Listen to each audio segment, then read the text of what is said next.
নামটা একটু বলেন। শহীদুল ইসলাম। শহীদুল ইসলাম। শহীদুল ইসলাম ভাই, আপনার বয়স কত? 25 বছর। 25 বছর। শুরু করেন আপনি যেখান থেকে বলতেছেন, যেভাবে বলতেছেন। আমি মূলত নিম্ন মধ্যবিত্ত পরিবারের একজন সন্তান। বাবা কি করেন আপনি? আমার বাবা একজন কৃষক ছিলেন, উনি 2017 সালে মারা যায়। আচ্ছা। বিভিন্ন ফিনান্সিয়াল কন্ডিশন, বাজে অবস্থার মধ্য দিয়ে আমাকে উত্তরে বর্তমান অবস্থায় আসতে হয়েছে। কয় ভাই বোন আপনারা? আমরা 3 ভাই 2 বোন। 3 ভাই 2 আমি 4 নাম্বার। ওকে। তা আমি যেহেতু ফিনান্সিয়াল অবস্থা অতটা ভালো ছিল না, এই রিলেশনশিপের দিকে মন মানসিকতা বিভিন্ন সময় ধাবিত হলেও আমি সব নিজেকে গুটিয়ে নিয়েছেন। নিজেকে গুটিয়ে রাখার চেষ্টা করেছি। কারণ এখানে আসলে আমরা না চাইলেও অনেক কিছু করতে হয়, নিজের প্রয়োজনে বা হয়ে যায়। তাকে খুশি রাখার প্রয়োজনে এগুলো করতে হয়। তো সেই উদ্দেশ্য নিয়ে আমি আমার অনার্স লাইফ প্রায় শেষের দিকে ছিল, 3rd ইয়ার 4th ইয়ার পর্যন্ত এ ধরনের পদক্ষেপ নেওয়া হয় নাই কখনো যে রিলেশনশিপের দিকে আগাবো। তো হঠাৎ করে একদিন আমার পাশে, আমি যে হলে থাকতাম রাজশাহী বিশ্ববিদ্যালয়ে, তো আমার পাশের হলমেট এক ছোট ভাই আমাকে বললো যে ভাই রিলেশনশিপে যাবেন কিনা। আপনি তো কিসে পড়েন? আমি অনার্স 4th ইয়ারে পড়ি তখন। অনার্স 4th ইয়ার পড়েন। ওকে। তো তখন বললাম যে মিজানুর, এটা ঠিক হবে কিনা জানি না, আমার তো অবস্থা তুমিও জানো আমিও জানি, আমাদের এই অবস্থাতে আসলে এই ধরনের ভুল পদক্ষেপের দিকে যাওয়া উচিত হবে কিনা আমি জানি না। তো তখন বললো যে ভাইয়া, মেয়ের চাওয়া পাওয়া ওই ধরনের নাই, সে একজন আপনার মতো ভালো মানুষ খুঁজতেছে। আচ্ছা। আপনার মতো ভালো মানুষ খুঁজতেছে, আপনি দেখেন, কথা বলে দেখেন, কথা বললেই তো আর রিলেশনশিপ হয়ে যাবে এমন না, আপনি দেখতে পারেন। তো পরে শয়তানের প্ররোচনাতে হোক আর যেভাবে হোক আমি এদিকে বললাম যে আচ্ছা নাম্বারটা দাও, আমি কথা বলার ট্রাই করি। 18 সালের 27 কিংবা 28 মে হবে, ওই মেয়ের সাথে আমার প্রথম কথা হয়। আচ্ছা। আমি কথার শুরুতেই আমি আমার প্রথম যে কথাগুলো বলি সেগুলো হচ্ছে, দেখো তুমি যদি আমার সাথে রিলেশনশিপে আসো, সেটা আমার ফ্যামিলিকে দেখে না, আমার বর্তমানটাকে দেখেও না, আমি ভবিষ্যতে ভালো কিছু করতে পারবো এইটা দেখে তুমি আসতে পারো। আচ্ছা। তো তখন সে বলে যে আমি এমন একজনকেই খুঁজি যে আমাকে বুঝবে, ঠিক মতো আমাকে বুঝতে পারবে। অর্থ সম্পদ সবারই থাকে, কিন্তু ভালো মানুষ তো পাওয়া মুশকিল। সব কিছু মিলাই মনে হইল না না লোকটা পজিটিভ। তার যে ফ্যামিলি ব্যাকগ্রাউন্ড বলছে, আমার বাবা মা, সে নিজেও হজ করে আসছে। তো সেই প্রেক্ষাপট আমার কাছে মনে হয়েছে যে না, আমিও তো একদম ভালো জীবন সঙ্গী চাই। আর বেকার ছেলেদের অর্থ সম্পদ নাই, এটা জেনে ভালোবাসতে চায়, এরকম মানুষ তো খুব রেয়ার। সে আমাকে বিভিন্নভাবে অনুপ্রাণিত করত, আমি তার সাথে অনেক কথা বলতাম। আচ্ছা। আমি দেখা যাচ্ছে আমার ক্লাস শেষ করে বন্ধু সার্কেলের সাথে খুব একটা সময় পাস করতে পারতাম না, যেহেতু তার সাথে রিলেশনশিপে আছি। আমি ক্লাস থেকে বের হয়ে খুব দ্রুত বাসার দিকে রওনা দিতাম। বাসায় এসে তার সাথে কথা বলতাম, দিনে আমাদের অনেক কথা হইতো। আচ্ছা। এমনও দিন গেছে 4-5 ঘন্টা একটানা কথা হয়েছে উইদাউট ব্রেক। একবার কল দিয়েছি, একবার কলেই দেখাচ্ছে 4-5 ঘন্টা চলে গেছে। তবে বাকি সময়টা আমি খুব প্রপার ইউজ করতাম বলা চলে। এই সময়টা বাইরে যে সময়টা, যে কারণে আমি 41তম বিসিএস এর প্রথম বিসিএস ছিল আমার, ওটাতে আমি প্রথম টিকে যাই প্রিলিমিনারিতে। আচ্ছা। এবং পরবর্তীতে ওটা রিটেনও দিয়েছি। তো এরকম মধ্যে চলতে থাকে। আমি তো ঢাকা রাজশাহীতে থাকতাম, এর সাথে যে আমার সম্পর্কের ধরনটা, আমি তাকে কোনোদিন অর্থনৈতিক কোনো ফ্যাসিলিটিস দিতে পারি নাই, যেটা বলে শুরু করছিলাম ঠিক সেই রকমটাই চলছিল। ঢাকাতে আসলে দেখা হইলে আমার রেস্টুরেন্ট বিল বলেন, যাতায়াত বিল বলেন, সমস্ত কিছু সে দেওয়ার চেষ্টা করতো সর্বদা। ওকে। আমি তাকে ওই ধরনের কোনো গিফটও দিতে পারি নাই, বিকজ আপনি আর্ন করেন না, আপনার আমি পকেটে আর পয়সা করি না। নেই। এবং এর সাথে রিলেশনশিপ যাওয়ার পরে এ আমাকে ওই ধরনের আর্নের দিকে কখনো মোটিভেট করে নাই। তার কথা ছিল, তোমার এখন ওই দিকে ধাবিত হওয়া দরকার নাই, তুমি পড়াশোনা করো, ক্যারিয়ারটা আগে বিল্ড আপ করো।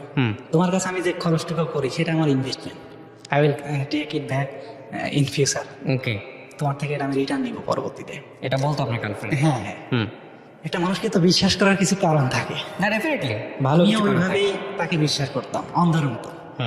যে একটা মানুষ, আমি তার জন্য আসলে এই বয়সে মানুষের কিন্তু অর্থনৈতিক বিভিন্ন চাওয়া পাওয়া থাকে, যে আমার একজন বয়ফ্রেন্ড থাকবে, সে আমাকে ঘোরাবে বিভিন্ন জায়গা, বিভিন্ন রেস্টুরেন্টে নিয়ে যাবে, খাওয়াবে, এগুলো তাদের চাওয়া পাওয়া থাকার একটা অংশ। বাট আমি দেখতাম যে না, আসলে সে আমাকে প্রকৃতপক্ষেই ভালোবাসে, আমাকে ছাড়া সে কিছু চায় না। তার কথা ছিল এরকম যে আমি তোমার কাছে যতটা শান্তি পাই, পৃথিবীর কোথাও এরকম শান্তি পাই না। তো এই ঘটনাটার আমি যদি একটু প্রেক্ষাপট বলি, ও তখন সেকেন্ড ইয়ারের একটি স্টুডেন্ট। জি। আমি ঢাকাতে আসছি আমার সাথে দেখা করবে। তো আমার সাথে দেখা করার একদিন আগে একটা 17,000 টাকা দিয়ে অপ্পো ফোন কেনে। অপ্পো ফোন কিনলে যেদিন কিনে পরের দিনও ফোনটা হারাই ফেলে। আচ্ছা। হারাই ফেললে এই বয়সে আমাদের মতো স্টুডেন্টের মানুষদের একটা 17,000 টাকার ফোন হারাই গেলে একটু খারাপ লাগার বিষয়, খারাপ লাগার কথা। সে আমাকে পেয়ে মনে হচ্ছে যে সারা পৃথিবীর সমস্ত সম্পদ পেয়ে গেছে। তার যে ফোন হারাইছে গতকালকে, এটা নিয়ে কোনো মাথা ব্যথা নেই? এটা নিয়ে কোনো মাথা ব্যথা নেই। আচ্ছা। আমরা এই ঘটনার পরে পূর্বাচল, এই ঢাকাতে নতুন সিটি যেখানে হচ্ছে আর কি, এখানে সারাদিন আড্ডা দিই, সারাদিন আমরা বসে থাকি। ওকে। আমাদের টাইমগুলো এত ভালো ছিল, এত বেশি ভালো ছিল, আমি মনে করতাম যে পৃথিবীতে একজন সুখী মানুষ যদি থাকে আমি। ওকে। এগুলোর কারণে আমি সবসময় চেষ্টা করছি যে যদি কখনো আমাদের ঝগড়াঝাটি হয়েছে, এর মধ্যে রিলেশনশিপে থাকলে মানুষের কথা কাটাকাটি নানা কিছু হয়েই থাকে। আমি সবসময় চেষ্টা করতাম যে আমি নিজে থেকে সরি বলি, আমি নিজে ওরে বোঝাই। ও খুব জেদি ছিল। ওদের ফ্যামিলির আছে 3 ভাই 1 বোন। ছোটবেলা থেকে বেশ স্বাচ্ছন্দ্যের মধ্যেই বড় হয়েছে, তো যে কারণে আমি এটাকে মানিয়ে নেওয়ার চেষ্টা করতাম। ওর সাথে তখন রিলেশনশিপে আসলাম, শুরুতে যখন আমাদের দেখা হয় ও খাবারটা মাখায় খেতে পারতো না, এত আদরে ছিল। খাবারটা মাখাইতে গেলে পুরো হাতটা মেখে যেত। তাই আমি বলছিলাম যে তোমাকে আমি নিজে খাওয়াই দিব, তোমার কিচ্ছু করা লাগবে না। রান্না বান্না কিচ্ছু পারতো না তখন। আমি ওকে বলতাম যে এগুলো আমি তোমাকে শিখাই দিব, আর সময় বলে দিবে যে তুমি কি পারো না পারো। লাস্ট কিছুদিন আমাদের সম্পর্কের এই 22 সালের দিকে এসে ও সমস্ত রান্না বান্না শিখে যায়, ইউটিউব দেখে দেখে শেখে যে আমি এগুলো তোমার জন্য শিখতেছি। ও ইউটিউব দেখে দই বানানো শেখে, মিষ্টি বানানো শেখে, সমস্ত ধরনের যত ভালো ভালো খাবার আইটেম আছে সব বানানো শেখে। তো এইভাবেই আমাদের চলতেছিল। তো আমার সাথে যে ওর সম্পর্ক আছে এটা এর বাবা মা জানতো, এবং বাবা মা আমার সাথে দেখা করার উদ্দেশ্যে একজন মিডিয়াম্যান পাঠায় আমাদের ঢাকাতে। আচ্ছা। উনি এসে আমাদের বাসায় দেখা করে যায় এবং সেই অনুসারে কথাবার্তা ছিল যে আমাদের প্রয়োজন ওনার বাবা মা থেকে ওনারা সম্মতি দিবে, আমরা দুজন বিয়ে করে ফেলবো। এরকম একটা কথাবার্তা আমাদের চলছিল। কে পাঠায় এটা? এটা ওর বাবা মাকে ও যেভাবে হোক কনভিন্স করে নিয়ে আসে। ওকে। ও কনভিন্স করে এভাবে আমাকে বলে এবং আমার এখানে দেখতে আসে। ওর বাবা মা আরেকজনকে পাঠায় যে ছেলের কি অবস্থা। হ্যাঁ।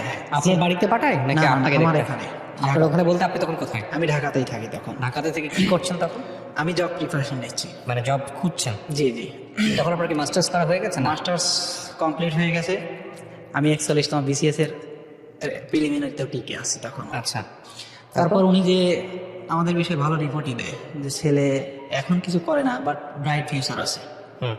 যেহেতু ছেলে রাজশাহী বিশ্ববিদ্যালয় থেকে পড়াশোনা করছে, BBA MBA কমপ্লিট করছে, BCS ফার্স্ট BCS টিকছে, ব্যাংকেও কয়েকটা টিকছে, বেশ কিছু জায়গা ভালো ভালো জায়গা টিকে আছে। হয়তো এখন না হয় আর 2-1 বছর পরে হোক ভালো কিছু হবে।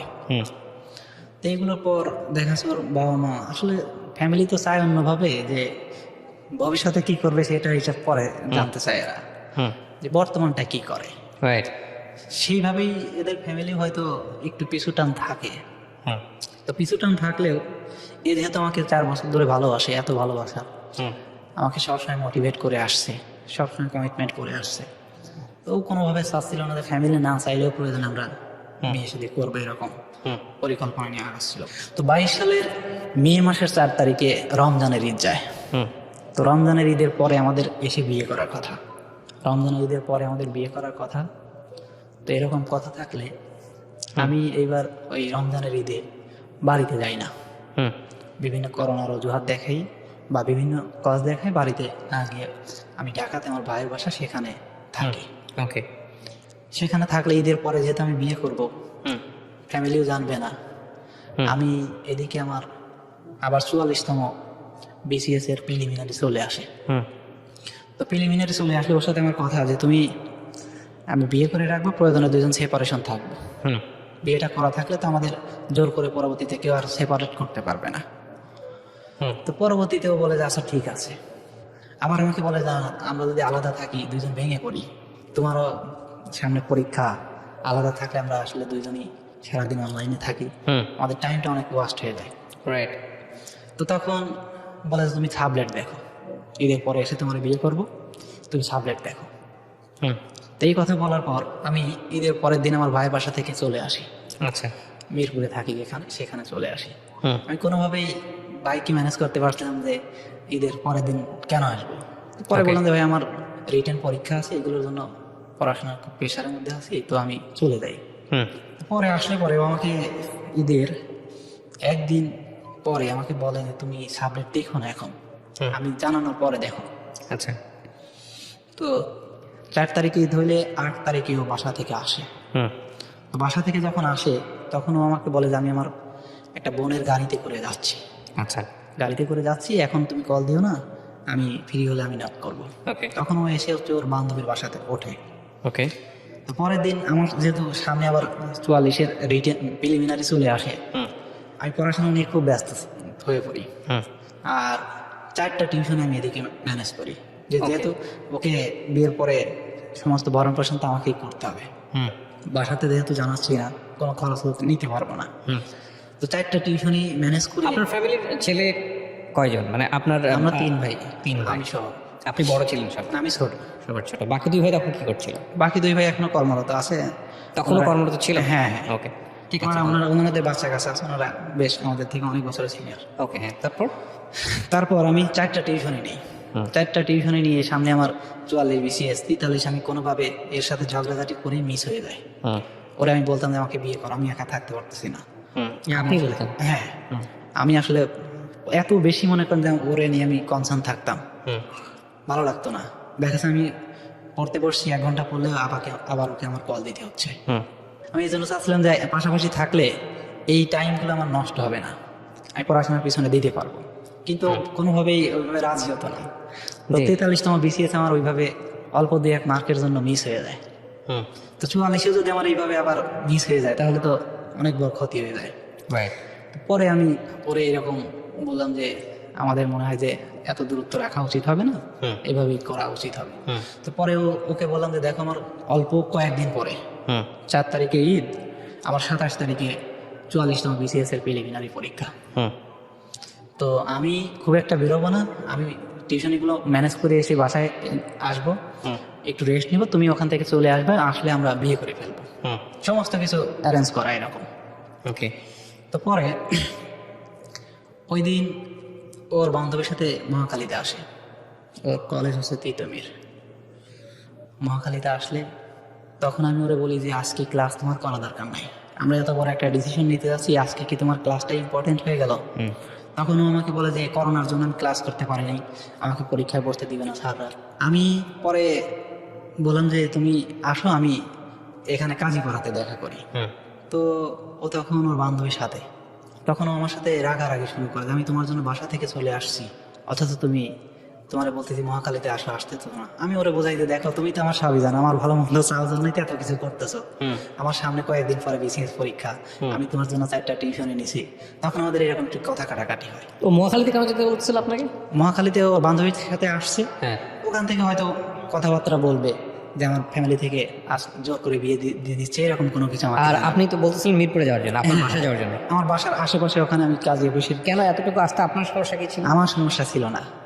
আমি এই যে বললাম যে 4টা টিউশনই করাই, 4টা টিউশনি থেকে আমি মাত্র আসছি, ওকে বললাম যে ও আচ্ছা আচ্ছা, হ্যাঁ। বুঝতে পারছি যে আপনি টায়ার্ড ছিলেন এই জন্য আপনি মহাখালীতে যেতে হ্যাঁ, চাচ্ছেন। আমি ওরা বললাম যে তুমি তো সবই জানো, আমি টায়ার্ডনেসের জন্য না, মূলত আমি চাচ্ছিলাম যে আমি ওর সাথে দেখা করে এই কাজটা শেষ করে আমি আবার টেবিলে বসবো।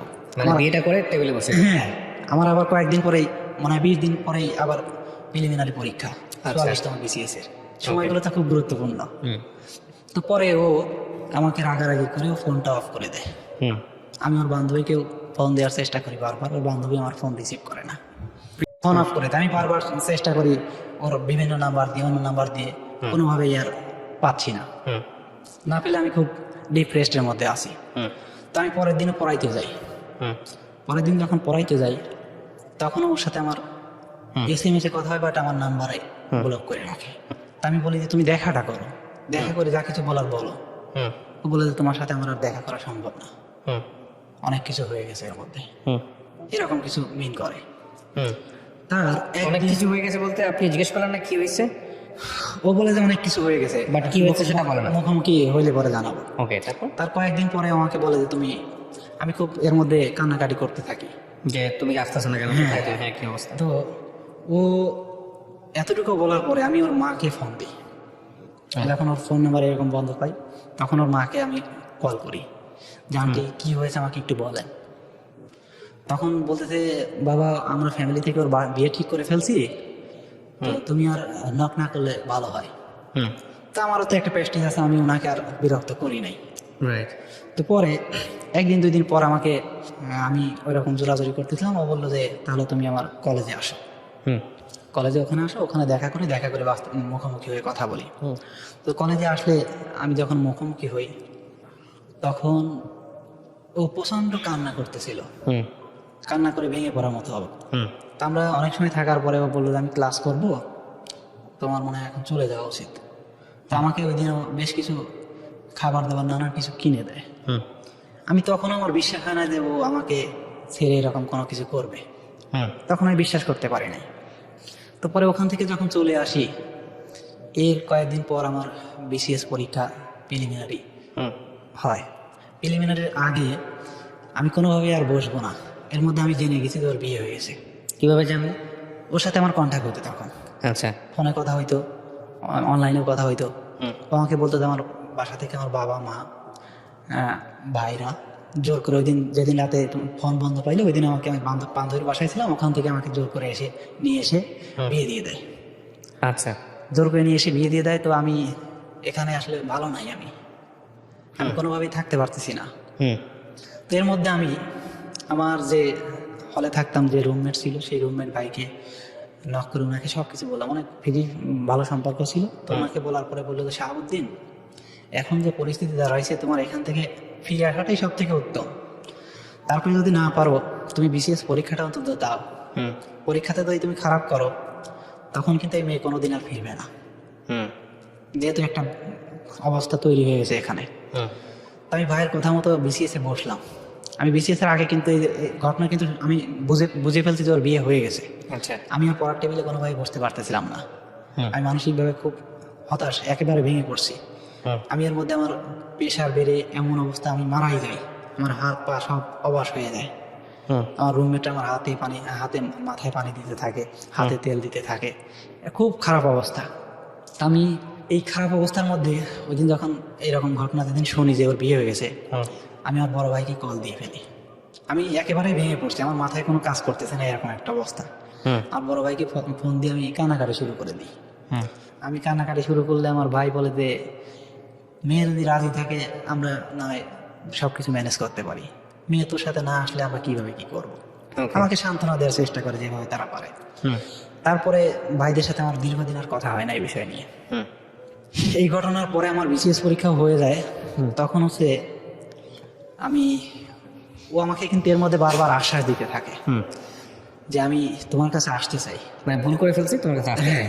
যদি তুমি অ্যাকসেপ্ট করো, যদি করো হুম, তো আমরা জিয়া উদ্যানে দেখা করি। জিয়া উদ্যানে দেখা করলে আমরা দুইজন প্রায় আধা ঘন্টা একটানা কান্নাকারি করি, দুইজনকে ধরাই ধরে। হুম। ওকে জিজ্ঞেস করলো না তুমি এই ভুলটা কেন করলে? এখন ও আমার বলে যে তুমি ওই দিন রাগারাগি করছো। মানে একদিনের আগেই সিদ্ধান্তে এসে এটা আমি করছে। বললাম যে একটা মানুষ কিভাবে এত, এটা মানে ছেলেটার সঙ্গে আগে থেকে পরিচয় ছিল না ওর? এটা আমি পরে জানতে পারি। ওকে, যাই হোক, হ্যাঁ বলেন তারপর। তো পরে আমি বললাম যে দেখো, তোমার সাথে আমার 4 বছরের সম্পর্ক, আমার এর মধ্যে তোমার সাথে বহুদিন রাগারাগি হয়েছে, এত গালাগালি করছি, কিন্তু এর অর্থ কি এই যে তুমি আমাকে আজকে রাগারাগি করলে আজকে যে অন্য কাউকে বিয়ে করে ফেলবে? এটা কি বাস্তবসম্মত কোনো কথা হইলো? এটা কি সম্ভব, আদৌ সম্ভব? তো পরে এরকম চলতে থাকে। ও তখন বলে যে দেখো, যা হয়েছে হয়েছে, আমাদের পাস্ট নিয়ে আমরা কেউ কথা বলবো না, তা আমরা অতি দ্রুত বিয়ে শাদী করে ফেলবো। হুম, এই অতি দ্রুত কিন্তু 2 মাস পার হয়ে গেছে। হুম, জুলাই মাসের 17 তারিখ ও আমাকে বিয়ে করার উদ্দেশ্যে চলে আসে অলরেডি। হুম। ওর বাসা থেকে আমি নিয়ে আসি, ওর বাসা আছে শরীয়তপুর, আমি সেখানে আপনি একটু প্ল্যান ছিল কি ছেলেটাকে ডিভোর্স দিয়ে দিয়ে আপনি? হ্যাঁ, হ্যাঁ, এরকম করে আমি পরবর্তীতে কিন্তু আবার 2 জায়গায় আমি সাবলেট বাসা নিই। সাবলেট বাসা নিলে 17 তারিখ যখন আসি আমি ওকে দিয়ে নিয়ে আসি, হুম, ওর এলাকা থেকে আমি যে নিয়ে আসি। হুম, নিয়ে আসলে আমরা যে বাসা সাবলেট নিয়েছি সেই বাসাতে উঠি হচ্ছে 3টার দিকে। হুম, 3টার দিকে উঠলে ঘন্টাখানিক পরে ও খুব অস্বাভাবিক আচরণ করে। ও বলে যে আমার বাবা মা বাড়িতে অসুস্থ হয়ে পড়ছে, বারবার মেসেজ করতেছে, ফোন করতেছে। হ্যাঁ, তো আমাকে এখনই বের হয়ে পড়তে হবে বিয়ে পরে? বিয়ের পর। তখন ও আমাকে বলে তুমি কি চাও যে আমার বাবা মা মারা যাক, আমি তোমার সাথে এইভাবে থাকি? আমি বললাম যে দেখো, আমি তোমাকে ভালোবাসি, তোমার প্রতি জুলুম করার উদ্দেশ্যে এখানে আনি নাই। তোমার বাবা মা মারা যাক, সারা জীবন তুমি কষ্টটা বয়ে বেড়াও, এটাও তো আমি কোনো সময় চাই না। তো আমি এটা কখনোই চাইবো না। তুমি যাও, বাবা মা আজকে হয়তো এরকম দেখছে, খারাপ হয়েছে, ওনাদের বোঝাইলে ওনারা বুঝবে। মানুষ তো, অবুঝের তো কিছু নাই। আমি তো অযোগ্য একটা ছেলে না, আমার তো যথেষ্ট যোগ্যতা আছে। আর ফ্যামিলিতে তুমি যতটা জানো, তোমার ফ্যামিলির বাইরে এখনো কেউ জানে না। এটা আমি যদি হাইট রাখতে পারি, তোমার সমস্যা তো নাই। পরে ও আমাকে এরকম বোঝায়, ও চলে যায়। তখন আমি ওরা বলি যে তুমি তাহলে ওই ছেলের বাসায় যাওয়ার দরকার নাই, তুমি তোমার ভাইয়ের বাসাতে যাও। আমি কালকে তো প্রয়োজনে তোমাকে বাসায় রেখে আসবো। আবার তোমার বাবা আমার অসুস্থ, এর মধ্যে যেহেতু বিকাল হয়ে গেছে, আবার আমি এই সময় তো আর যেতে পারতেছি না ওর বাসায়। তো বলে যে আচ্ছা ঠিক আছে। তাই বলে ও ভাইয়ের বাসায় যাওয়ার কথা বলে আমি ওর মিরপুর 10-এ গাড়িতে উঠাই দিয়ে আসি। পরের দিন সকালবেলা ও বলে যে আমার খুব অসুস্থ, আমার হসপিটালাইজড আর কি। তো আমার হাজবেন্ড যে নিয়ে আসছে আমারে ভাইয়ের বাসা থেকে। তখন আমার খুব হৃদয়টা ভেঙে যাচ্ছে যে আমি তোমাকে এত এত কিছু তোমার জন্য করতেছি। একটা মানুষের বিয়ে হয়ে গেছে, বিবাহিত মানুষ, আমি একটা অবিবাহিত ছেলে, আমার যোগ্যতা কম না, এত স্যাক্রিফাইস তোমার জন্য করতেছি, তুমি আবার সেখানেই চলে গেছো, আবার ওখানেই কেন যেতে হবে তোমাকে? ও আমাকে নানানভাবে বোঝানোর চেষ্টা করে, কিন্তু আমার মাথায় কোনোভাবে আসে না। এর মধ্যে ওখানে যেহেতু 2 মাস অতিবাহিত হয়ে গেছে, ওই রকম ও ভাবে যে বেবি মনে হয় কনসিভ হয়ে গেছে। তো তখন ওইটা নিয়ে খুব ভেঙে পড়ে যে বেবি যদি পেটে চলে আসে তাহলে তখন তো ultimately, ওখান থেকে আসার কোনো অপশন থাকবে না, সমস্ত কিছুই বন্ধ হয়ে যাবে। তো অনেক জায়গায় টেস্ট করায়, অনেক জায়গায় টেস্ট করাইলে সবগুলোর নেগেটিভ রিপোর্ট আসে যে বেবি কনসিভ করে। তখন বলে যে না, আলহামদুলিল্লাহ, আমরা আবার এক হতে পারবো। ওর বিয়ের পর আমার সাথে বহুদিন দেখা করে। আমি তো এর মধ্যে টোটালি একেবারে পাগল হয়ে গেছি। আমি প্রাইমারির প্রিলিমিনারিটিকে যখন কাগজগুলো জমা দিতে যাই, সমস্ত পেপার, আমি তো একেবারে উন্মাদ। আমি সমস্ত কাগজগুলো হারাই ফেলি, মূল ডকুমেন্টগুলো সমস্ত কিছু হারাই ফেলি। দীর্ঘদিন আমি ঘুমাইতে পারি না, আমি ওয়ালের সাথে শুধু রাতে হেলান দিয়ে থাকি। মানে পরীক্ষা সব বদলা গেছে? হ্যাঁ, সমস্ত কিছু আমার একেবারে, আমি যে প্রিলিমিনারি দিছি এর মধ্যে রেজাল্টও চলে আসছে। রেজাল্ট আসলে আমি রিটেনের জন্য বসতে পারি না। আমি 2-3টা করে ঘুমের ট্যাবলেট খাই, তারপরে আমার ঘুম আসে না। স্বাস্থ্য এত অবস্থা খারাপ হয়ে গেছে, আমার 70 কেজি ওজন ছিল, তখন 50 কেজিতে চলে আসছে। দীর্ঘদিনের এই অবস্থায় আমি একেবারে ভেঙে পড়ি। তো পরে 17 তারিখের পর যখন ওই রকম চলে যায়, আমার তখন মাথার মধ্যে একটা জিনিস কাজ করে, যে মানুষ এসে চলে গেছে ও তো লেম এক্সকিউজ দিয়ে গেছে। আমি পরে বুঝতে পারলাম যে ওর বাবা মা অসুস্থ বা এরকম কোনো কিছু না। আমি ওর মাকে ফোন দিয়ে জিজ্ঞেস করলাম যে আন্টি, আঙ্কেল কি এরকম অসুস্থ হয়ে পড়ছিল? আপনি তো জানেন না কি, ও তো বিয়ের পরও আমার কাছে এরকম চলে আসছে, আপনি এটা আপনাকে মনে হয় হাইড করছে। তখন ওরা আম্মু বলে যে দেখো বাবা, এটা অনেক বড় একটা ভুল ডিসিশন হয়ে গেছে। যদি পসিবল হয় হাইড করে যদি তুমি কিছু করতে পারো, তাহলে তোমরা দুজন আবার বিয়ে করে নাও। কেন ওর মা এই কথা বলতেছে? ওকে আগের হাজবেন্ডের সাথে ও হ্যাপি ছিল না? আমাকে ওর মার সাথে আমি কথা বললাম যে আন্টি দেখেন, ওর 3টা ভাই ঢাকাতে, অথচ ওর কিন্তু কোথাও জায়গা হয়নি। আপনার এই মেয়ে যদি মারা যায়, ওর ভাইদের কিচ্ছু হবে না, আপনার ছেলেদের কিচ্ছু হবে না, আপনি শুধু আপনার মেয়েকে হারাবেন। ওর অবস্থা তো আপনি বুঝতেই পারছেন। আপনি এর আগে যতদিন বাড়িতে থাকছে আপনার সাথে ঘুমায়, বাট এই বিয়ের পরে একদিন আপনার সাথে ঘুমায় নাই। কেন ঘুমায় নাই জানেন? ও আমাকে সময় দেয়। তখন ওর মা বলে যে আসলে আমি ওর ভিতরে অস্বাভাবিকতা দেখি, আমি চাই আমার একটা মেয়ে সুখী হোক। এই জন্য সেও চাচ্ছে যে আমার সাথে যেন পরবর্তীতে কামব্যাক যদি করে, আমি যদি মেনে নিতে পারি। ওর মার একটু ভয় ছিল যে বাবা দেখো তুমি ওর এরকম পার্ট সহ মেনে নিতে পারবা কিনা, পরবর্তীতে কথা শোনাবা কিনা। আমি বললাম যে আন্টি, আমি দেখেন ওকে ভালোবাসি, মানুষের জীবনে অ্যাক্সিডেন্ট থাকতেই পারে, আমি এগুলো মেনে নিব, কোনোদিন এটা নিয়ে কখনো কথা বলবো না। তোর মা আমাকে এইভাবে বলে, পরে আমি ওরে আবার বলি যে তোমার মাকে তো আমি ম্যানেজ করছি, উনি তো রাজি হয়েছে। মা রাজি হবে না তো অনেক কিছুই ম্যানেজ করা সম্ভব। তো তুমি করো, তখন ও আমাকে এরকম বলে যে, ওর মা তখন আমাকে বলে যে এই বিষয়টা আমি, ওই ছেলে আর মেয়ে বাদে কেউ জানে না। তখন আমার মাথায় অনেকটা খটকা লাগে, কি আন্টি আপনার ভাইয়ারা, আপনার ছেলেরা নাকি ওরে জোর করে বিয়ে দিয়েছে। তখন ওর মা এই বিষয়টা বলে যে অনেক ঘটনা আছে বাবা, সব কিছু খুলে বলা যাবে না, তুমি দেখো কি করবা, তোমাদের যা ভালো মনে হয় করো, তোমাদের দুইজন যা ভালো মনে করো সেটা করো। তো এর মধ্যে আমি 17 তারিখে এরকম চলে আসলে 19 তারিখে আমি ওর ওখানে ওর হাজবেন্ডের বাসার আশেপাশে আসি, ওর জন্য বাসা থেকে আচার নিয়ে আসছিলাম ওইটা দিতে, যে আমি তোমার সাথে হয়তো আর দেখা হবে কিনা জানি না, তুমি এইভাবে যেহেতু চলে আসছো হয়তো আর না আসার সম্ভাবনাই বেশি, তো তুমি এই আচারটা নিয়ে গেলে আমি খুশি হব, আমি যাতে জীবনে আচারটা খেতে পারি, পরবর্তীতে খাইতে গেলে যাতে আমার এটা মনে হয় যে না, আমি তার জন্য যে আচারটা নিয়ে গেছিলাম সেটা তাকে দিতে পারছি। তো পরেও বলে যে আমার হাজবেন্ড আজকে বাসায় আছে, কোনোভাবে আমার বেরোনো সম্ভব না। তো তখন আমি ওখানে যেয়ে খুব কান্নাকাটি করি, আমি আমার ছোট বোনের বাসায় যাই। ওখান থেকে ছোট বোনের বাসায় যাই, যে একটু থেকে আসলে হয়তো ওর ছোট বোনের বাসা আছে, ওখানে একটু সময় দিলে হয়তো আমার একটু ভালো লাগবে। তো ওখানে যে 1-2 ঘন্টা থাকার পর আমার ভালো লাগে না, ওখান থেকে আবার আমি রুমে চলে আসি। রুমে চলে আসলে 21 তারিখ ওকে ও বলে যে আজকে না আমি তোমার সাথে দেখা করবো বৃহস্পতিবারে, সেটা হচ্ছে জুলাই মাসের 21 তারিখ। তখন আমার মাথার মধ্যে খুব বাজে চিন্তা আসে যে আমার ভালোবাসার মানুষ যদি আমার না হয়, ওকে আমি কাউকে হতে দিব না। কি প্ল্যান আছে আপনার? তখন আমার মাথায় প্ল্যান আসে যে আমি ওকে মেরে ফেলবো এবং আমি নিজেও সুইসাইড করব। আচ্ছা। তো তখন আমি আমার বাসা থেকে রশি নিয়ে, ব্লেড নিয়ে, ছুরি নিয়ে, বিষ নিয়ে ওর সাথে দেখা করতে যাই। মূলত আমার আগের দিন কথা হয় যে আমরা পরের দিন বেরোবো 8টার দিকে। তো 8টার দিকে আমি ওরা কল করলে ও বলে যে না, আমি আজকে এখন বেরোবো না, দুপুরের পরে বেরোবো। আর কথা ছিল যে পূর্বাচল যাবো। তখন ও পরের দিন বলে যে না, পূর্বাচল যাবো না, এখানে যমুনাতে আসো। তো তখন যমুনা ফিউচার পার্কে আমরা দেখা করি দুপুর 12টার পরে। 12টার পরে দেখা করলে আমি ওরে বোঝানোর চেষ্টা করি যে দেখো, আমাদের এই বাসা নেওয়াটা মনে হয় ভুল হয়ে গেছিল আমাদের, কারণ তুমি যদি ডিভোর্স দাও 3 মাস তোমাদের ওয়েট করতে হবে তোমাকে বিয়ে করার জন্য। তো তুমি হলে উঠে পড়ো, যে কোনোভাবে হল ম্যানেজ করে হলে উঠে পড়ো, তারপর 3 মাস পর আমি তোমার বিয়ে করে নিব। তখন আমাকে কোনোভাবে কথা বলতে দেয় না যমুনাতে।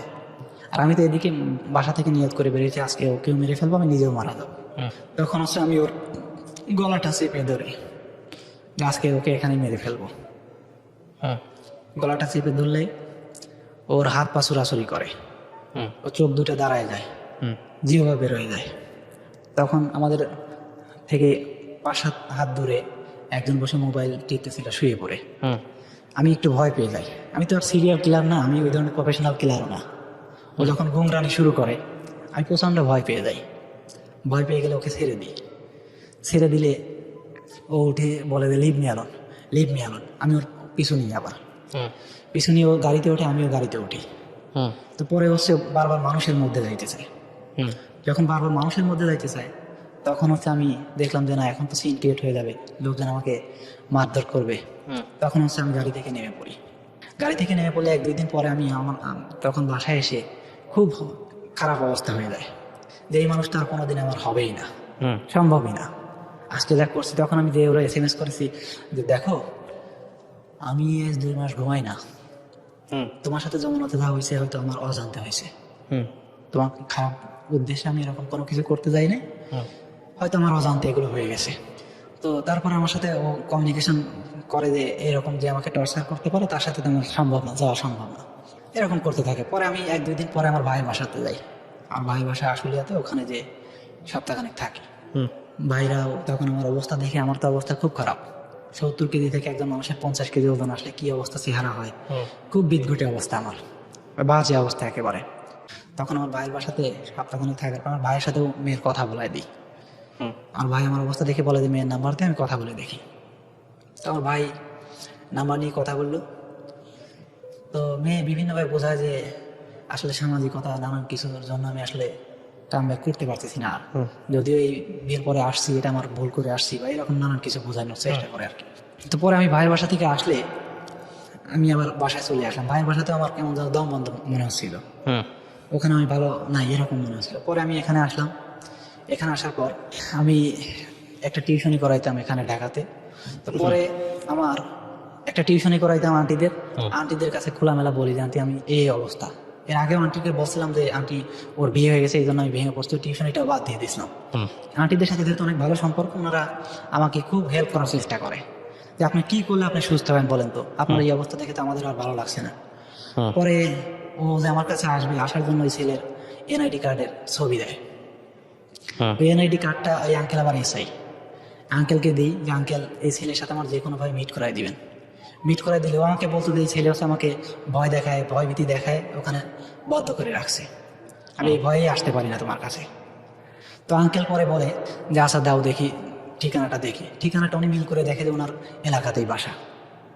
তো পরে আঙ্কেল ওনার এক বাস থেকে কল দিয়ে বললো যে এই ছেলেরা চিনিস? তোর বাসতে বললো যে হ্যাঁ চিনি। তখন আঙ্কেল বলে যে ও এই ছেলে তো বিয়ে করছে যারে, তারা নিয়ে এরকম একটা প্রবলেম আছে, তো একটা ছেলেকে নিয়ে আসতে পারিস কিনা আমাদের বাসায়। তখন ছেলেকে যখন নিয়ে আসলো, নিয়ে আসা ওর হাজবেন্ড, হ্যাঁ ছেলেকে যখন নিয়ে আসলো, ওর হাজব্যান্ডকে যখন নিয়ে আসলো, আমি সমস্ত ডকুমেন্টস দিলাম যে ভাই আপনার সাথে বিয়ের পরেও এই ঘটনাগুলো ঘটছে, ওর সাথে আমি এখানে গেছি, এই দেখেন এই ছবি, এই ডকুমেন্টসগুলো আছে, ওর সাথে যে বাসায় উঠছে এই ডকুমেন্ট সমস্ত কিছু দেখাই। তখন ও বলে যে আমাদের তো আসলে এইভাবে মুখোমুখি হওয়া দরকার। তখন ওই ছেলেদের রেস্টুরেন্ট আছে, ওখানে যে ছেলের ফ্রেন্ড নিয়ে ওই আঙ্কেল আমি চারজন হচ্ছে মেয়ের সাথে সরাসরি মুখোমুখি হওয়ার জন্য ওর হাজব্যান্ডের বাসায় যাই। তখন ওর হাজব্যান্ডের বাসায় গেলে ওর হাজব্যান্ড আমরা ভিতরে ঢোকার পরে বলে যে দেখো তো তোমার আত্মীয় নিয়ে আসছি, চেনো কিনা? তখন ও বলে যে হ্যাঁ চিনি। ও আমার মাথায় তখন আকাশ ভেঙে পড়ছে আপনাকে দেখে। হ্যাঁ, যে কিভাবে ও এত দূর আসলো কিভাবে, ওর মাথায় আকাশ ভেঙে পড়ছে। ও দাঁড়াইছিল একেবারে বসে পড়ে। তখন আমি বললাম যে দেখো তো তুমি 17 জুলাই বিয়ের পর তুমি আমার সাথে চলে আসছিলে, এগুলোকে স্বীকার করো? তখন সমস্ত কিছু অস্বীকার করে। আমি বললাম যে দেখো এখন অস্বীকার করার কোনো রাস্তা নেই, সমস্ত ডকুমেন্টস দেখো আছে। আপনি কি চাচ্ছিলেন এই দেখা সাক্ষাৎটা আপনি করতে? আমি মূলত এই দেখা টাকা আমি চাচ্ছিলাম যে আমি যেহেতু ওরে ভালোবাসি, ও আমাকে শুধু একটা আশ্বাস দিতে যে আমি মৃত্যুর 1 ঘন্টা আগে হলে তোমার কাছে ফিরে যেতে চাই। না, কিন্তু আপনি ওর হাজবেন্ডকে বলে আপনি আসলে কি করতে চাচ্ছিলেন? ওর সংসারটা ভেঙে দিতে চাচ্ছিলেন? হ্যাঁ, না ভেঙে দেওয়ার উদ্দেশ্য তো আমার না। তাহলে আমার উদ্দেশ্য ও যেহেতু ওখানে বন্দি আছে, আমি ওকে উদ্ধার করবো। বাট এই ওয়েতে ও তো চাচ্ছেন আপনার সাথে আসতে। না তখন পর্যন্ত কিন্তু আমাকে ও SMS করছে এইরকম যে আমি মৃত্যুর 1 ঘন্টা আগে হলে তোমার কাছে থাকতে চাই, তোমার কাছে যত শান্তি পাই কোথাও পাই না। বিয়ের পরে ও একাধিকবার দেখা করছে আমার সাথে। আমি ওর সাথে এই মিরপুর হোপ মার্কেটে রাস্তা ফুটপাথ থেকে। বাট তাহলে আপনি দেখা করে কি চাচ্ছিলেন? ওর সম্পর্কটা ভেঙে গেল। আমি মূলত চাচ্ছিলাম যে ওর হাজবেন্ড যদি এই সত্য ঘটনাটা জানে, ওর হাজবেন্ড তো চাইবে যে যেহেতু এই ছেলে ভালোবাসে, এই মেয়ে ভালোবাসে, তখন সে আর রাখতে চাইবে না। তারপর আমি ওকে অ্যাকসেপ্ট করবো। আমি ওকে আনতেই কিন্তু গেছি। তখন ও কি করে, ওর হাজবেন্ডের পা জড়ায় ধরে যে আমি আসলে যাবো না, তোমার সাথে থাকতে চাই। তখন আমাদের ওখানে দীর্ঘ সময় কথা হওয়ার পরে আমি আঙ্কেল ওই হোটেলে এসে আবার ওর ফ্রেন্ডের সাথে বসলে পরে ওর ফ্রেন্ডকে বলি যে দেখেন ভাই এই মেয়ে এখানে থাকবে না কোনো দিন না, আমার কাছেও আসবেই, আপনি যদি বিশ্বাস না হয় দেখেন আজকেই ওই মেয়ে কল দিবে আমাকে। ঠিক ওখানে থাকা অবস্থায় তখন ওই মেয়ে আমার কল দেয়। বাসা থেকে কিন্তু সবাই নিষেধ করে দেওয়া হয়েছে যে কেউ কারোর সাথে আর কন্ট্যাক্ট না করি। মানে ওর হাজবেন্ড তখন আপনার সামনে ছিল? না ওর হাজবেন্ড তখন বাসা কল দেয়। কল দেওয়ার পরে তখন ওর ওই হাজবেন্ডের ফ্রেন্ড আমি দেখাই দিই ভাই দেখেন আমাকে আবার কল দিছে। আমি কলটা তখন রিসিভ করি না। তো এরপরেও আমাকে SMS করে যে এত মানুষের সামনে তো আমার আসলে বলা সম্ভব হয় নাই যে তোমার সাথে আমি যাবো। আমি বললাম যে তাহলে তুমি এখন আসো, এখন তো আসতে পারো। তোমার হাজবেন্ড ওরাও তো বলছে যে তুমি যদি শেষ হয় এখন চলে যেতে চাও যেতে পারো, আমরা নিজেরা থেকে তোমাকে বিয়ে করাই দিবে ছেলের সাথে। এই ঘটনাগুলোর পর আমি যখন এই আঙ্কেলদের বাসা থেকে বেরোই, তখন এই ছেলে বলে যে ভাই আপনার সাথে 18 সাল থেকে সম্পর্ক, আমার সাথে তো এই মেয়ের সম্পর্ক 20 সাল থেকে। তখন হাজবেন্ড বলে হ্যাঁ। ওকে। তখন আমার মাথায় আকাশ ভেঙে পড়ে যে কেমনে সম্ভব ভাই, আমি তো জানি ভাই আপনি জোর করে ওরে বিয়ে করছেন, ওর মামারা জোর করে আপনাকে বিয়ে দিছে।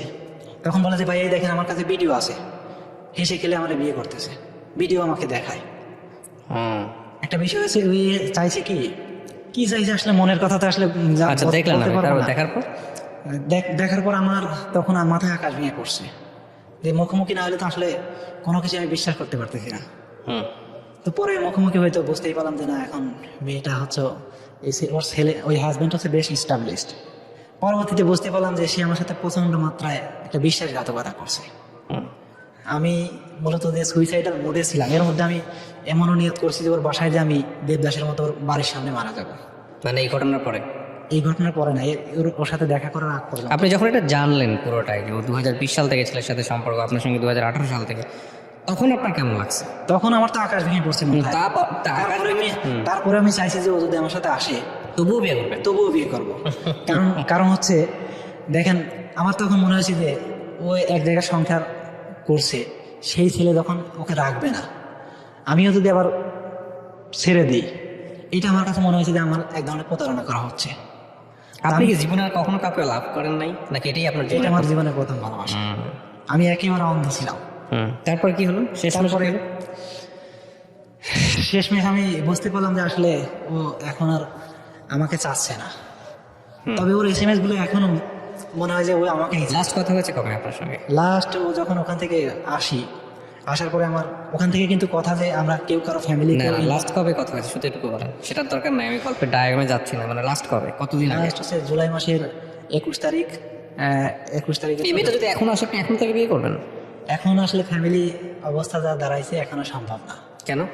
বিষয়টা হচ্ছে দেখেন, এতদিন পর্যন্ত কিন্তু আমাদের এই ঘটনাগুলো হাইড ছিল, কেউ জানতো না। আপনি এখনো তাকে লাভ করেন, ওটা বাদ দেন। আমি তো অবশ্যই লাভ করি তাকে। মৃত্যুর আগ পর্যন্ত কোনোদিন ভুলতে পারবো কিনা জানি না। আমার জীবনে যে আসবে তার সাথে প্রতারণা করা হবে কিনা সেটাও আমি জানি না। আপনার এই জানিনার মধ্যে আমি কিছু জানি, মানে জানি বলতে আমি প্রত্যেকটা মানুষ তো তার নিজের মতো করে জি জি বিষয় জানে। আর মানে আমাদের জীবনে যেটা ঘটে যায় সেটা, বা বন্ধুদের কাছ থেকে যেটা শোনা, সেগুলো হচ্ছে আমাদের অভিজ্ঞতা। তো সেই অভিজ্ঞতার জায়গা থেকে বলতে পারি, সেটা হলো যে আপনার যেহেতু এটা প্রথম লাভ, ফিলিংস, ইমোশন, ইলিউশন, হ্যাঁ, সব কিছুর একটা সংমিশ্রণ। এবং definitely everything is fair in love and war, right? প্রেম এবং যুদ্ধে সব কিছুই ফেয়ার। তো সেই জায়গাটা থেকে মেয়েটার সমস্ত কিছু জানার পরেও আপনি তাকে লাভ করেন, এ ব্যাপারে কোনো সন্দেহ নাই। আর পৃথিবীর সমস্ত জঘন্য মানুষ হলেও, মানে সবচেয়ে বড় জঘন্য মানুষ হলেও আপনি তাকে লাভ করবেন, এটাও ঠিক আছে। কিন্তু সময়ের অদ্ভুত একটা শক্তি আছে হিল করার। মানে টাইম এত বেশি হিল করে ফেলে একটা মানুষকে। আপনি বলছিলেন না, জীবনে 1 ঘন্টা হলেও তোমাকে চাই, বিয়ে করতে চাই, অমুক চাই, তমুক চাই। এই ফ্যান্টাসি থেকে বের হয়ে আসবেন খুব শীঘ্রই। এটা একটা ফ্যান্টাসি, হ্যাঁ। এবং ওর যখন 2টা বাচ্চা হবে, বাচ্চা কাচ্চা হয়ে যাবে সংসারে, আপনি যখন বিয়ে করবেন, করে আপনার যখন 2টা বাচ্চা কাচ্চা হয়ে যাবে, তখন একবার একটু চিন্তা করে দেখেন যে 1 ঘন্টার জন্য ওর কাছে ওকে বিয়ে করতে পারবেন কিনা। এইসব ফ্যান্টাসি আমাদের সবার জীবনেই থাকে, হ্যাঁ। কিন্তু ক্ষতিটা কোথায় হয় বলেন তো? এখন দেখেন, আমার সব থেকে জীবনের যে বড় ক্ষতিটা হয়েছে, হ্যাঁ, সেটা হচ্ছে আমি মানুষকে আর বিশ্বাস করতে পারবো না সহজে। এটা তো ব্যক্তিগত ক্ষতি, যেটা চোখে দেখা যায় না, কিন্তু যে জিনিসটা চোখে দেখা যাবে সেটা কোনটা?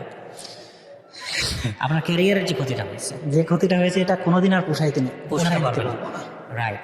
সো আমি মনে করি প্রেম, ভালোবাসা, ক্যারিয়ার, শিক্ষা, এই 3টা জিনিসকে যদি আলাদা না করা যায়, একটা যদি আরেকটার সাথে ধাক্কা খায়, তাহলে ডেফিনেটলি সেই প্রেমকে 2 হাত দিয়ে সরিয়ে রাখা উচিত। আমরা প্রেম করি, ক্যারিয়ার করি, যাই কিছু করি না কেন, জীবনে তো সুখী হওয়ার জন্যই করি, রাইট? আমাদের টার্গেটটা তো একটাই, যে আমরা সুখী হতে চাই। মানুষ যে বলে জীবনের এইমটা কি, জীবনে মানুষের একটাই এম। এই যে মানুষ ধর্মকর্ম করে কিংবা ধর্ম ছাড়া থাকে, প্রেম করে, প্রেম ছাড়া থাকে, ব্যাচেলার থাকে, পৃথিবীতে মানুষ যা করতেছে, মানে সব কিছু, খারাপ কাজ, ভালো কাজ, সমস্ত কিছুই একটা উদ্দেশ্য, হ্যাপিনেস, সুখী হতে চায়, পিস চায়। তো এখন কথা হলো, এই পিসটাই যদি আপনি চান, তাহলে পিসের মানে ডেফিনেশনের জায়গাটাতে কোনো ধরনের কোনো মানে একদম ফিক্সড কোনো প্যারামিটার নাই। এই রাস্তায় গেলেই আপনি পিস পাবেন। একজন এক একভাবে সুখী হইতে না, এক ধর্মের জায়গাটা ডিফাইন করার অন্যভাবে, যে ঠিক আছে ধর্মের একটা রাস্তা আছে, সেটা অন্য জিনিস। আপনি যদি প্রচণ্ড ধার্মিক মানুষ হন, তাহলে that is the best way, হ্যাঁ। কিন্তু আপনি যদি ওই কিছু ধর্ম, কিছু অধর্ম, কিছু মানবিক, কিছু অমানবিক, আমরা যেটা করি আর কি, আমাদের কিছু প্র্যাকটিস, পার্টলি প্র্যাকটিস, এরকম মানুষই তো আমরা। তো এইরকম মানুষের জীবনের কমপ্লেক্সিটি অনেক, হ্যাঁ। কখনো মনে হবে এই রাস্তাটাই বোধহয় শান্তির, কখনো মনে হবে ওই রাস্তা শান্তির, কখনো মনে হবে রাস্তা ছাড়া শান্তির। তো আমি কথাগুলো এই কারণেই বলছি যে আপনি ধরেন যে মানুষটাকে ছাড়া জীবনটা চিন্তা করতে পারেন না, সেই মানুষটা ছাড়া যে আপনি অনেক বেশি শান্তিতে থাকতে পারবেন, সেটা ধ্রুব সত্য, সেটা ধ্রুব সত্য। কিন্তু আপনি এই সময় বসে সেটা চিন্তা করতে পারবেন না। আপনার গল্পটা যখন আমি শুনছিলাম, আমি তো মোবাইলে অনেক কাজ করছিলাম, তারপরেও আপনি আমার ফুল কনসেন্ট্রেশন নিয়েছিলেন। আপনার গল্পটা এতটা চমৎকার, এবং আপনার গল্পটা যদি আরো সময় নিয়ে পোট্রে করা যেত, এটা আরো সুন্দর হতো, আরো সাসপেন্স ছিল। কিন্তু আমি আপনাকে বলতেছি, আপনার জীবনে এমন একটা সময় আসবে যে সময়টা আপনার কাছে মনে হবে যে এটা আপনার শুধুমাত্র শিক্ষা ছাড়ার কোনো কিছুই না। আপনার কাছে যেই প্রেমটা আছে সেই প্রেমটা আপনার মতো করে সবচাইতে এক্সট্রিম লেভেলের, কিন্তু আপনার চেয়েও অনেক এক্সট্রিম লেভেলের প্রেম থাকতে পারে, অনেক বেশি। মানে কারো কারোর মতে আপনার এটা গাঁজাখুরি গল্প, মানে এরকম একটা জানাশোনা ছেলে এরকম কেন এত বড় ভুল করবে, এর চেয়ে এক্সট্রিম লেভেলের গাঁজাখুরি গল্প থাকতে পারে প্রেমের জীবনে, সেটাও মানুষের জীবনে আছে। এবং সবচেয়ে বড় কথা হলো যে ওই যে সবাই আমরা সুখী হতে চাই, কিন্তু সুখী হওয়ার রাস্তাটা আসলে আমরা ভুল করে ফেলি। হ্যাঁ, সুখী হওয়ার রাস্তায় দুই তিনটা জিনিস কখনো কম্প্রোমাইজ করতে হয় না। নাম্বার ওয়ান, আপনি কখনোই আপনার এডুকেশন কম্প্রোমাইজ করবেন না। এই শিক্ষা মানে আমি একাডেমিক শিক্ষা বলছি না, শিক্ষা যে কোনো শিক্ষাই হতে পারে। তারপরে হচ্ছে আপনার ক্যারিয়ারের জায়গায় আপনি কখনো কম্প্রোমাইজ করবেন না। ক্যারিয়ার যদি আপনি একজন বিজনেসম্যান হন, আপনি একজন এন্টারপ্রেনার হন, হোয়াট এভার, আপনি একজন জব হোল্ডার হন, যাই করেন না কেন, ওইটা কম্প্রোমাইজ করলে ওটা জীবনে কখনো রিটার্ন আসে না। আপনি অন্য কিছু থেকে হয়তো অনেক ভালো করবেন, বাট ওইটা আপনি পাবেন না। আর 3 নম্বর হচ্ছে যে মানে এই দুটো জিনিসের উপরে যদি কোনো জিনিস ইফেক্ট তৈরি করে, সেটা হতে পারে বাবা মায়ের জন্য স্যাক্রিফাইস। সেটার জন্য আপনি সারা জীবন পিস পাবেন, শান্তি পাবেন, যেটা আমি আমার মার জন্য পরীক্ষা দিতে পারিনি, মার সেবা করছি, এটা রিটার্ন আছে। কিন্তু প্রেমিকার বাড়ির সামনে গিয়ে দাঁড়ায় থাকলাম, প্রেমিকার বাড়ির সামনে গিয়ে হুইসেল বাজালাম, এদিকে আমার নিজের হুইসেল বেজে যাচ্ছে, এটার কোনো রিটার্ন নাই জীবনে। রিটার্ন একটা আছে, খারাপ মানে ভবিষ্যৎ খারাপ আর কি। তো আমি মনে করি যে আপনাকে জ্ঞান দেওয়ার মতো কোনো জ্ঞান আমার নাই, তবে আপনি এই মেয়েটাকে আমি বললেও আপনি ভুলতে পারবেন না। আপনার জীবনে আমি মনে করি যদি যা বললেন এখানে সব যদি সত্য হয়ে থাকে, তাহলে আপনার জীবনের সবচেয়ে লাকি মোমেন্ট হচ্ছে ওইটা যে সে আপনাকে মহাখালীতে আসতে বলছিল, আপনি সেদিন মহাখালীতে যান নাই কোনো কারণে, আল্লাহ আপনাকে বাঁচিয়ে দিয়েছে। আমি বলবো এটা। এখন এইটার ব্যাখ্যা আপনি কি করবেন না করবেন সেটা আপনার নিজের ব্যাপার, তবে সৃষ্টিকর্তা আপনাকে বাঁচিয়ে দিয়েছেন ফর বেটার ফিউচারের জন্য, এটাকে আপনি মাথায় আগে রেখে আগান। আমি একটা জিনিস কোনোভাবেই মেনে নিতে পারতাম না, যদি এই সত্য ঘটনা কখনো জানতে না পারতাম, আমি হয়তো সুইসাইড করেই ফেলতাম। এর মধ্যে আমি বহুবার চেষ্টা করছি। আমি যদি এই সত্য ঘটনাটা প্রকৃতপক্ষেই না জানতে পারতাম কোনোদিন, আমি হয়তো কোনোদিন স্বাভাবিক জীবনেই ফিরতে পারতাম না। রাইট, তো আল্লাহ আপনাকে এটাও একটা বেটার। যখন আমি বুঝতে পারছি যে সে আমার সাথে বিশ্বাসঘাতকতা করছে, তখন কিন্তু আমার এখন কিন্তু আর এই সুইসাইডাল মোড আসে না। কোন মানুষের জন্য মারা যাবে, কার জন্য মারা যাবে। এক্স্যাক্টলি। তো এই জন্য আমি আল্লাহর কাছে হাজারো শুকরিয়া করি, আল্লাহ আমাকে সত্যটা জানিয়ে দিয়েছে। যে কোনো আরেকটা জিনিস কি নাম বললেন আপনার জানি ভাই? শহীদুল ইসলাম। আমি একটা কথা বলি আপনাকে শহীদুল ভাই, সেটা হলো যে এই যে বিশ্বাস করার একটা ব্যাপারটা আছে না, যে মানুষটার সাথে আপনি যদি বিশ্বাস করব, সংসার জিনিসটা না, আপনি যখন আমাদের টার্গেটটা কি থাকে, প্রেম করে বিয়ে করব, সংসার করবো, তাই তো? তো সংসার জিনিসটা না আসলে একটা পর্যায়ে এই ইলিউশন থেকে মানুষ বের হয়ে আসে। সংসার জিনিসটা অন্যরকম একটা চ্যাপ্টার, দায়িত্ববোধে চলে যায়। হ্যাঁ, প্রচণ্ড দায়িত্ববোধে চলে যায়। ওই সময়টা তার ওই ফ্যান্টাসিটা থাকে না যে তোমার চোখে চোখ রেখে আমি পুরো পৃথিবী দেখব। তোমার চোখে চোখ রেখে তখন তেল নুন ডাল চাল ছাড়ার কিছুই দেখা যায় না, বুঝতে পেরেছেন? তো ওই দুনিয়াটা অন্যরকম একটা দুনিয়া। আর এই ফ্যান্টাসি দুনিয়া সিনেমাতে ভালো লাগে, ফ্যান্টাসি দুনিয়া একটা এজে ভালো লাগে, টিন এজে, যখন আসলে মনে হয় যে পুরো পৃথিবীটাকেই জয় করে ফেলবো। কিন্তু আনফর্চুনেটলি আমরা আমাদের এই এক্সট্রিম লেভেলের বিউটিফুল এনার্জিটা এই প্রেম নামক ইলিউশনের পিছনে ব্যয় করা ভালো, কিন্তু এই পুরো সময়টা দিয়ে নিজের ক্যারিয়ার ক্ষতি করা, পড়াশোনার ক্ষতি করা, ড্রাগের দিকে চলে যাওয়া, সুইসাইডের মতো স্টেপ নেওয়া, এই যে বড় বিষয়গুলা, এগুলো ভয়ঙ্কর রকমভাবে খারাপ। আমি কিন্তু 44তম BCS এর পরবর্তীতে প্রিলিমিনারি পাস করি। হ্যাঁ, এবং আমার সামনে রিটেন, অক্টোবরের রিটেন। আপনি এখানে ভালো করেন, শুধু BCS না, এখন পর্যন্ত আমি কিন্তু টেবিলে বসতে পারেন না। এই যে বড় ক্ষতিটা না, এই ক্ষতিটা কখন রিটার্ন হয় না। তবে এটা ঠিক আল্লাহ আপনাকে যেহেতু এই জায়গাটা থেকে বের করে নিয়ে আসছেন, আমার মনে হয় যে কোনো ধাক্কাই একটা মানুষের জন্য অনেক বড় কিছু আশীর্বাদ হতে পারে। আমি সবসময় বলি যে ধাক্কাটাকে দেখবেন এরকম ভাবে, যে প্রকৃতির মধ্যে গাছ যখন বড় হয়, মানুষকে আমরা এভাবে যদি তুলনা করি, যে একটা গাছ বড় হচ্ছে, শক্ত হচ্ছে, ঝড় এসে গাছটার মগ ডালটা ভেঙে দিয়ে গেল, মাথা যেটা সেটা ভেঙে দিয়ে গেল, তারপরে সার্টেন পিরিয়ড অফ টাইম আপনি দেখবেন যে ডাল চতুর্দিক থেকে আরও অনেকগুলো বের হয়েছে, তখন একটা না অনেকগুলো বের হয়েছে। সো যে কোনো বাধাই বিশাল সম্ভাবনা তৈরি করে। প্রিয় দর্শক এবং শ্রোতা, আমরা একটা কথা বলি আজকের অনুষ্ঠানটা শেষ করতে চাই। প্রেমের গল্প আসলে নতুন কিছু নয়, আমি এই কথাগুলো ঘুরে ফিরিয়ে বলেছি লাস্ট 12-13-14 বছরে, যে হিউম্যান লাইফ স্টোরি নিয়ে যেহেতু কাজ করি, সেটা হচ্ছে যে প্রেম শাশ্বত আসবেই মানুষের জীবনে, কিন্তু প্রেমটা এমন হওয়া উচিত যেই প্রেমটা আপনার আমিত্বকে শেষ করে দেবে না, আপনার সুস্থভাবে বেঁচে থাকাকে শেষ করে দেবে না।